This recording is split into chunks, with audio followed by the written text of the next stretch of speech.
So there is an illusion of stability in heart failure. 20% of stable patients in paradigm heart failure, they had a primary event. 70% died during the course of the trial.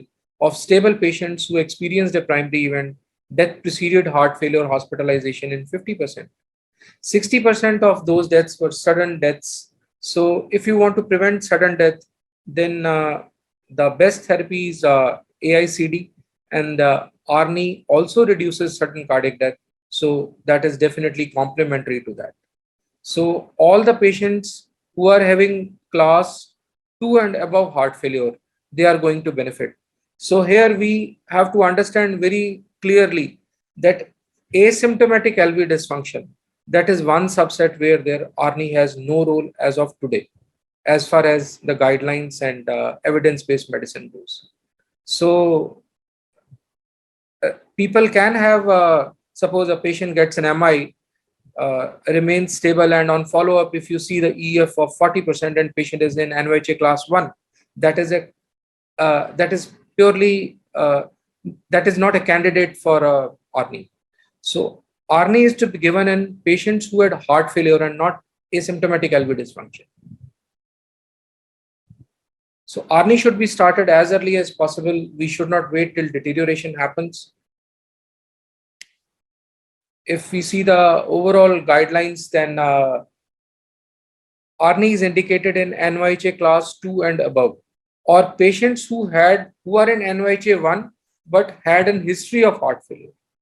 So if there is no heart failure, or patient is having asymptomatic LV dysfunction, yes, their ARNI has no role as of now. So is acute decompensated heart failure different from de novo heart failure? Yes, there are some differences. If somebody is having a chronic LV dysfunction and presents with acute decompensation, that is acute decompensated chronic heart failure. If the first presentation is heart failure, then this can be a pre-existing illness, or it can be viral myocarditis, acute valvular regurgitation, or acute MI with heart failure. So the treatment is slightly different as far as a chronic LV dysfunction or acute LV dysfunction goes. So chronicity is established theoretically once 3 months have passed after heart failure. Many patients who are having viral myocarditis, they will actually improve within 3 months. Almost 50% of them improve in 3 months. So these are not the candidates to be considered for some therapies like AICD.